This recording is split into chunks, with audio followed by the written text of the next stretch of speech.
काशीपुरी नगरी की, मथुरा नगरी की, बोल तीर्थराज प्रयाग महाराज की। 25वां अध्याय।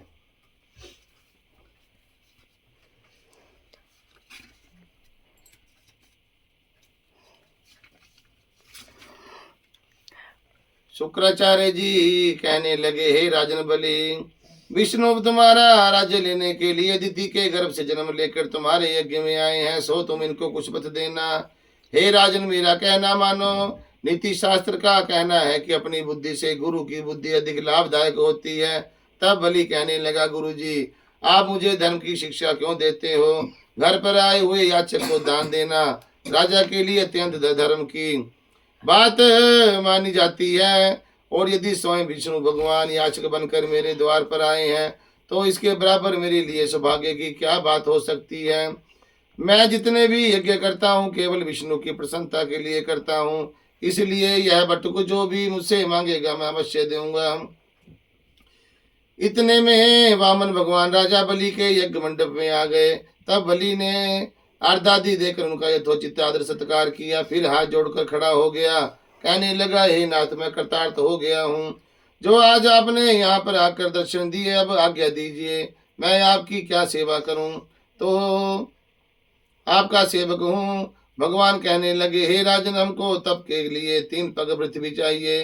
राजा बलि हंसकर कहने लगे, हे बटुक, तुमने यह क्या मांगा?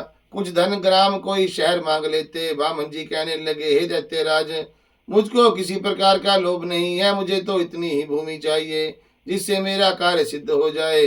हे राजन, पृथ्वी का दान करना राजा का परम धर्म है। भूमि दान करने वाला जन्म मृत्यु से मुक्त होकर विष्णु के परम पद को प्राप्त होता है। जिस राजा ने भूमि का दान दिया, समझो उसने स्वर्ग दान दे दिया। राजन, यह पृथ्वी सदैव किसी के पास नहीं रहती। मानदाता जैसे राजा आज कहाँ हैं? चंचल लक्ष्मी से जो अपना मार्ग सुधारते हैं वे धन्य हैं। अधिक क्या कहें, भूमि दान से उत्तम दान ना कोई हुआ है ना कहीं होगा। अब मैं तुमसे पूर्व काल का इतिहास कहता हूँ। पहले ब्रह्मकल्प में भद्रमती नाम का एक ब्राह्मण था। उसके सुत सिद्धू, यशोमती, शोभा, कामनी, मालिनी नाम की 6 पत्नियां थी तथा अनेक पुत्र थे। वह उसकी संतान भूख से अति दुखित हो गए। इस दरिद्रता के कारण वह स्वयं को धिक्कारने लगा। फिर वह अपने कुटुंब सहित कौशाम्बी नाम नगरी में चला गया। वहां जाकर भद्रकत ने सुघोष नाम के एक धनी ब्राह्मण से 5 पग भूमि मांगी तो उसने भूमि दे दी। इसी भूमि दान के कारण उसे सुघोष नामक ब्राह्मण को विष्णु का परम पद प्राप्त हुआ। फिर भद्रमती ने वह भूमि एक दूसरे ब्राह्मण को दान दे दी, जिससे उसे भी मोक्ष प्राप्त हुआ। इसी कारण हे राजन, हमें 3 पग भूमि दे दो, जिससे हम अपना मोक्ष साधन प्राप्त करें। इतनी बात सुनकर राजा बलि जलयुक्त टूटी वाला लोटा लेकर भूमि पर संकल्प करने के लिए तैयार हो गया। तब शुक्राचार्य तपोबल से अपनी सूक्ष्म रूप बनाकर राजा बलि को संकल्प करने से रोकने के लिए लोहे की टूटी में जल रोक कर बैठ गए।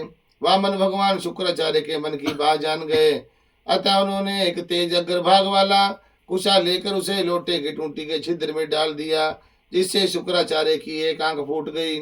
इसके पश्चात राजा बलि ने 3 पग भूमि का संकल्प ले लिया।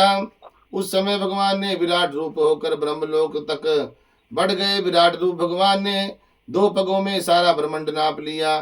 फिर पांव के अंगूठे से ब्रह्मांड फूट गया। उस फूटे हुए मार्ग से पानी के बहुत से स्रोत बहने लगे। भगवान विष्णु का पैर उस जल से धोया गया। वह निर्मल लोक पावन जलधारा रूप होकर वही जल ब्रह्मा आदि देवताओं को पवित्र करता हुआ सप्त ऋषियों से सेवित सुमेरु पर्वत पर पड़ा तथा गंगा के नाम से विख्यात हुआ।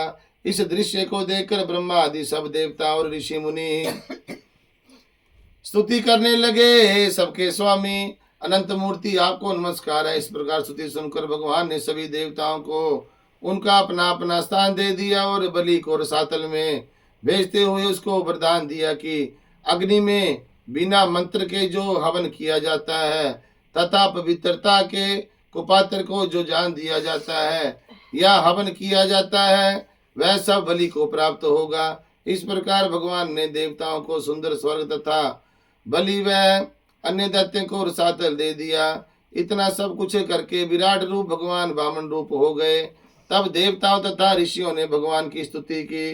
तदंतर वामन जी तप करने के लिए चले गए। इस प्रकार पावन गंगा जी की उत्पत्ति भगवान के चरणों से हुई है, जिसके स्नान एवं स्मरण मात्र से जन्म जन्मांतर के पाप नाश हो जाते हैं।